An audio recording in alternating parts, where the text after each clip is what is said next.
दोस्तों इस वीडियो में बात करने वाले हैं इंडियन पोस्ट ऑफिस जीडीएस का फॉर्म जो है मोबाइल से कैसे फिल करेंगे। मैं आपको जो है एक लाइव फॉर्म मोबाइल से फिल करके बताऊंगा, शुरू से लेकर लास्ट तक, मतलब रजिस्टर से लेकर फाइनल पेमेंट जमा करने तक का जो पूरी इन्फॉर्मेशन आपको यहाँ पे देने वाले हैं। वीडियो को आप लास्ट तक देखिए और समझिए किस प्रकार से आपको जो है मोबाइल से जीडीएस के लिए फॉर्म को अप्लाई करना है। जी दोस्तों, जनवरी साइकिल 2025 का जो है आपका वैकेंसी आ चुका है। 21,413 पदों पर बंपर भर्ती निकाली है बिना एग्जाम का। यहाँ पे सिलेक्शन होता है और ऑल इंडिया बेसिस पे वैकेंसी होती है। आप जिस भी सर्कल से फॉर्म भरना चाहते हैं उस सर्कल में पहले आप जाके जो है वैकेंसी को चेक करेंगे और अगर आप एलिजिबल है तो फॉर्म को अप्लाई करेंगे।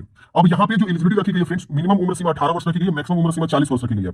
इसके अलावा एससी एसटी को जो है 5 साल का छूट, उनका उम्र 45 वर्ष गणना किया जाएगा और ओबीसी को 3 साल का छूट, विकलांग को 10 साल का छूट, ऐसे करके अपर एज में भी छूट दिया गया है। और सिर्फ 10th आप पास है तो आप इस भर्ती के लिए अप्लाई कर सकते हैं। इसके अलावा कोई आपको एक्स्ट्रा क्वालिफिकेशन की आवश्यकता नहीं होती है, परमानेंट जॉब आपका यहाँ पे लगता है। इसमें जो है 3 प्रकार के पद होते हैं। बीपीएम वैकेंसी होती है, ब्रांच पोस्ट मास्टर, और एक होता है एबीपीएम जिसको हम लोग जो है असिस्टेंट ब्रांच पोस्ट मास्टर बोलते हैं, एबीपीएम, और एक होता है डाक सेवक जिसको हम लोग जो है डाकिया बोलते हैं।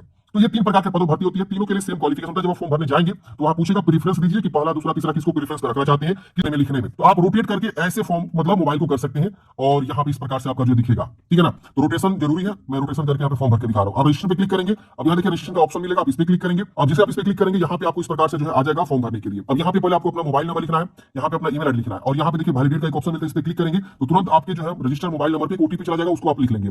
फिर या ईमेल एड्रेस लिख के वैलिडेट ईमेल एड्रेस पे क्लिक करेंगे तो आपको उस ईमेल आईडी पे ओटीपी चला जाएगा, आप उसको वेरीफाई कर लेंगे।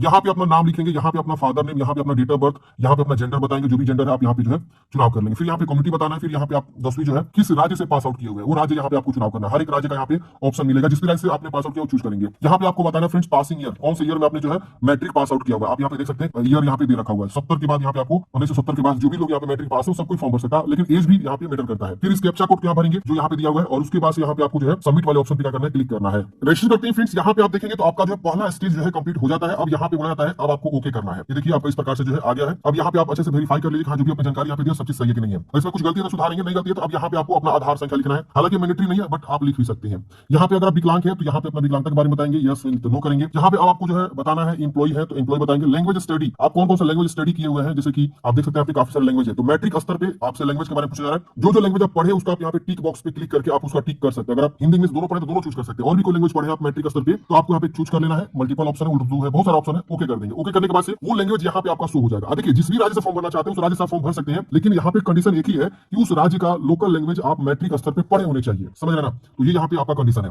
अब वेदर एम्प्लॉय, अगर आप एम्प्लॉय है तो यस करेंगे वरना नो करेंगे। यहाँ पे आपको अपना फोटोग्राफ जो है चूज करके अपलोड कर लेना है, जो कि मैक्सिमम 50 के भी बोला गया, 200 बाई 200 पिक्सल का आपका होना चाहिए। फिर यहाँ पे अपना सिग्नेचर जो यहाँ पे अपलोड करेंगे 20 के से कम होना चाहिए, 140 बाई 60 पिक्सल का यहाँ चूज करके अपलोड करेंगे। उसको सबमिट का ऑप्शन मिलेगा, आप सबमिट वाले ऑप्शन पे क्लिक करेंगे। तो अगले स्टेप में यहाँ पे आपको ये बेसिक सी जानकारी आपको भरना होगा और सबमिट करते ही उसके बाद आपको एक रजिस्ट्रेशन नंबर जो होगा मिल जाता है, उसमें से लॉगिन करके बाकी की जानकारी आपको भरना होगा। तो चलिए हम यहाँ सबमिट कर लेते हैं। जैसे सबमिट करेंगे यहाँ पे आपका प्रीव्यू खुलेगा, आप अपना नाम, father name, mobile number, email ID, date of birth सब मिला लेंगे, कैटेगरी वगैरह जो भी आपने चुनाव किया सही से मिला लीजिएगा। उसके बाद यहाँ पे आपको क्या करना है, डिक्लेयर करना है और यहाँ पे आपको सबमिट करना है। जैसे हम इस पे क्लिक करके सबमिट करेंगे हमारा ये दूसरा से लोडिंग लेगा। देखिए यहाँ पे रजिस्ट्रेशन जो है कंप्लीट हो जाएगा। देखिए यहाँ पे हमारा पहला स्टेप रजिस्ट्रेशन जो है यहाँ पे कंप्लीट हो चुका है। अब हम यहाँ पे कंटिन्यू टू अप्लाई वाले ऑप्शन पे क्या करेंगे, क्लिक करेंगे। जैसे हम इस पे क्लिक करेंगे हमारा जो है अप्लाई वाला जो ऑप्शन इस प्रकार से देखिए आ जाएगा। अब यहाँ पे आपको जो है इस तरह से ऑप्शन आएगा कि आपको जो है यहाँ पे एप्लीकेशन करना है, फिर आपको चूज प्रेफरेंस और लास्ट में प्रिंट आउट मिलेगा। अब यहाँ पे आपको जो है सर्कल चूज करना है, किस सर्कल से फॉर्म भरना चाहते हैं। आपका रजिस्टर नंबर यहाँ पे ऑलरेडी फिलअप मिलेगा, यहाँ पे आपको सबमिट करना है सर्कल चूज करके। तो जितने भी सर्कल में वैकेंसी आई है वो राज्य का नाम है सर्कल, तो आप वो राज्य चुनाव कर ले। मान लीजिए आप जो है हरियाणा से भरना चाहते हैं, गुजरात से भरना चाहते हैं, हिमाचल प्रदेश से, जहां से भरना चाहते हैं उसका आप यहाँ से सर्कल का जो चुनाव कर लीजिएगा, जिस भी राज्य से आप फॉर्म भरना चाहते हैं। तो मान लीजिए हम यहाँ पे बिहार चूज करते हैं, फिर यहाँ पे आपको क्या करना है,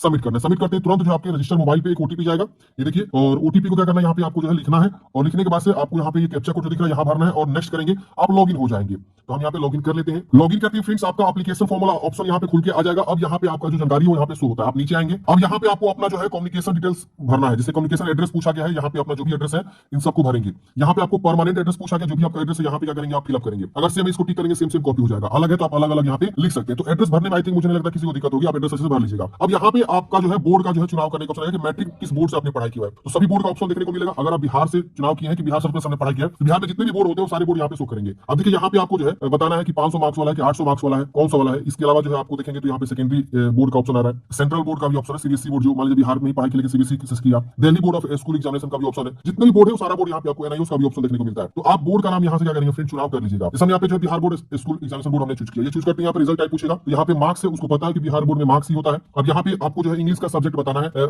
मार्क्स बताना है कि इंग्लिश में कितना मार्क्स है। फिर यहाँ पे आपको एक सब्जेक्ट चुनाव करना है, आपके मार्क्सिट पे मिल जाएगा। यहाँ पे हिंदी पढ़े की बंगाली की मैथिली उर्दू को एक होगा वो चुनाव करेंगे। अब हिंदी हमने चुनाव किया तो हिंदी में कितना नंबर है, मैथ में कितना नंबर है, साइंस में कितना नंबर है, सोशल साइंस में कितना नंबर है, वो हम यहाँ पे क्या करेंगे, लिख देंगे। और यहाँ पे एक और एक्स्ट्रा सब्जेक्ट हम लोग चूज करते हैं, जैसे कि संस्कृत हो गया, पर्सियन, हिंदी, भोजपुरी या अरबिक। तो संस्कृत बहुत सारे लोग पढ़ते हैं, बहुत सारे लोग अलग अलग भी पढ़ते हैं। हम यहाँ पे एसआईएल लैंग्वेज में भी यहाँ पे जो संस्कृत हमें चुनाव के संस्कृत में कितना मार्क्स है वो हम यहाँ पे क्या करेंगे, लिख देंगे। मान लीजिए हमको इंग्लिश में मिला हुआ है यहाँ पे 50 नंबर, तो 50 लिख दिया। हमको मिला हुआ है हिंदी में मिला है 60 नंबर, 60 नंबर लिख देंगे। मैथ में मिला हमको मान लीजिए 45 नंबर, 45 नंबर लिख देंगे। ये सब मार्कशीट के अकॉर्डिंग आपको यहाँ पे जो है सारी जानकारी को अच्छे से जो है फिलअप कर देना है, ठीक है ना। अच्छे से सब चीज भरिएगा, कहीं गलती मत करिएगा। अब यहाँ पे आपको जो है सेव एंड कंटिन्यू ऑप्शन है, इस पे क्लिक कर देंगे। सेव एंड कंटिन्यू करते हैं फ्रेंड्स। अब यहाँ पे आपको प्रीफरेंस देना है। जैसे हमने यहाँ पे बिहार सर्कल से तो अप्लाई कर दिया। अब बिहार सर्कल में बहुत सारे डिवीजन है, अलग अलग डिवीजन में वैकेंसी है। तो अब यहाँ से आप चुनाव करेंगे किस डिवीजन से फॉर्म भरना चाहते हैं। तो यहाँ पे आपको डिवीजन शो करेगा। तो जिस डिवीजन में वैकेंसी है वो सब डिवीजन का आपको यहाँ पे जो है शो कर देगा। आपको डिवीजन जो चाहे वो चुनाव कर सकते हैं। कोई एक ही डिवीजन आप चुनाव कर सकते हैं, मल्टीपल डिवीजन आप चुनाव नहीं कर सकते। जैसे हमने यहाँ पे सीवान चूज किया, तो अब सीवान में देखेंगे तो नीचे में जितनी भी वैकेंसी है वो सब यहाँ पे शो करेगा। आप देखेंगे यहाँ पे पेज नंबर 2, पेज नंबर 3। अब यहाँ पे ये क्या है थोड़ा सा समझिए आप लोग,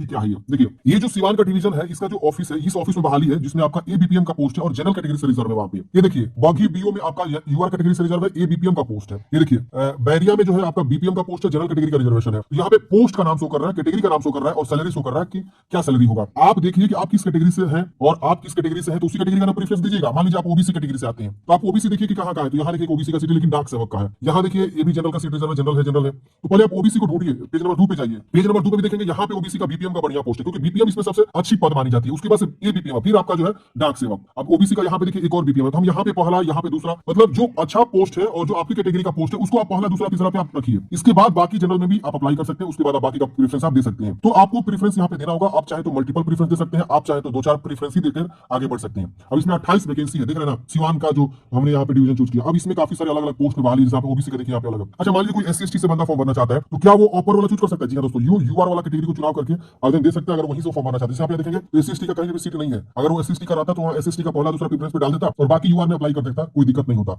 लेकिन वही जनरल कैटेगरी से कोई है वो एससी/एसटी में अप्लाई नहीं कर सकता, ये विषय ध्यान दीजिएगा। अगर कोई मान लीजिए ओबीसी कैंडिडेट है वो भी एससी/एसटी में नहीं जा सकता है, ध्यान दीजिएगा। लेकिन ओबीसी एससी/एसटी वाला यूआर में अप्लाई कर सकता है, उसका प्रेफरेंस दे सकता है। समझ रहे ना, ये सारी चीजें आप प्रेफरेंस कैसे भरना होता है। मान लीजिए सपोज आप इसको 1 देना है, इसका आप 1 दे दीजिए। इसको आप 2 प्रेफरेंस देना चाहते हैं, इसका 2 प्रेफरेंस दे दीजिए। अब यहाँ पे आपको 3 देना है, 3 दे दीजिए, ठीक है ना। इसको 4 देना है, ठीक है, तो इसको 4 दे दीजिए। इसको 5 देना है, इसको 5 दे दीजिए। आप चाहे तो फॉर्म भरने से पहले आप अलग अलग डिवीजन वाइज वैकेंसी को चेक कर सकते हो। कैसे चेक करना होता है वो मैं बताया। तो देखिए आपको पहले आना होगा इनके ऑफिशियल साइट पे, और इनके साइट पे आने के बाद से क्या करना होगा आपको, वहां पे आपको सर्कल का नाम शो करेगा। ये देखिए नीचे में आपको सर्कल शो हो रहा है। मान लीजिए आप दिल्ली का सर्कल देखना चाहते हैं तो दिल्ली पे आप क्लिक करेंगे। दिल्ली पे क्लिक करते ही दिल्ली में जहां जहां वैकेंसी है वो आपको शो कर देगा। देखिए यहाँ पे डिवीजन 4 डिवीजन वैकेंसी है। मान लीजिए पहला डिवीजन चूज किया, व्यू पोस्ट पे क्लिक करेंगे। यहाँ पे देखिए जहां जहां वैकेंसी शो कर दिया और यहाँ पे पोस्ट का नाम भी शो कर दिया, कैटेगरी का भी नाम शो कर दिया। तो पहले आप प्रेफरेंस बना लीजिए कि हम जब फॉर्म भरेंगे तो किस सर्कल से फॉर्म भरेंगे और उस सर्कल में किस डिवीजन से फॉर्म भरेंगे और उस डिवीजन में कौन सा प्रेफरेंस आपको डालना है। मान लीजिए आप सहरसा से फॉर्म भरना चाहते हैं, यहाँ से आप जाएंगे और सहरसा का चुनाव करेंगे, ठीक है ना। और सहरसा का यहाँ पे व्यू पोस्ट पे क्लिक करेंगे और उसके बाद से पहले देखेंगे कि हम कौन सा प्रेफरेंस डालेंगे, हमारी कैटेगरी में सीट है कि नहीं है। ये देखिए 31 वैकेंसी है सहरसा में। अब इसमें जनरल का कम सीट है, ओबीसी का ज्यादा है, एससी/एसटी का ज्यादा है। विकलांग वाले को कैंडिडेट है तो विकलांग वाला ही प्रेफरेंस डालेंगे तो बेहतर रहेगा, मेरा कहना ये है, ठीक है ना। बाकी आप बाकी सब पे भी डाल सकते हैं, कोई दिक्कत नहीं है। तो पहले प्रेफरेंस को आप देख लीजिए, उसके बाद यहाँ पे जब फॉर्म भरने आइए तो वहां पे आप जो है अपना अच्छे से चुनाव कर लीजिए। समझ में आएगा प्रेफरेंस कैसे देना है। अब यहाँ पे आपको डिक्लेयर करके 7 प्रोसीड कर लेना है। जैसे 7 प्रोसीड करेंगे यहाँ पे आपका जो है सबमिट हो जाएगा फॉर्म। अब आपको ओके कर देना। ओके करते हैं फ्रेंड्स, अब आपको लेके जाएगा पेमेंट जमा करने के लिए। आपको ओके करना है। अब यहाँ पे आप देखेंगे तो आपका इस प्रकार से जो है शो करेगा। यहाँ पे आपको मेक पेमेंट का ऑप्शन मिलेगा, आप मेक पेमेंट पे क्लिक करेंगे। अगर आप एससी/एसटी से आएंगे तो आपको फी नहीं लगेगा, आपको सीधे फॉर्म सबमिट हो जाएगा, प्रिंट आउट मिल जाएगा। लेकिन अगर जनरल ओबीसी से आएंगे तो यहाँ पे आपको 100 रुपए का पेमेंट लगेगा। आपके पास काफी सारे ऑप्शन मिल जाते हैं, QR code, wallet, UPI, net banking, credit debit card, किसी भी माध्यम से पेमेंट जमा करेंगे। पेमेंट जमा करने के बाद से फ्रेंड्स आपका फाइनल प्रिंट आउट निकल जाएगा। हार्ड कॉपी निकाल कर अपने पास सुरक्षित रख लेंगे और उसका प्रिंट आउट अपने पास पीडीएफ के फॉर्म में या और भी फॉर्म होता है उसमें प्रिंट आउट निकाल कर अपने पास अच्छे से रख लीजिएगा। तो इस तरह से हमने बात की कि ग्रामीण डाक सेवक में जो वैकेंसी निकाली गई है उसके लिए कैसे आपको फॉर्म को भरना है। अगर आपके मन में कोई डाउट्स है ना, आप जरूर पूछिएगा, हम आपको अवश्य रिप्लाई करने की कोशिश करेंगे। बाकी मिलते हैं किसी नेक्स्ट वीडियो में। जय हिंद, आपका दिन शुभ हो।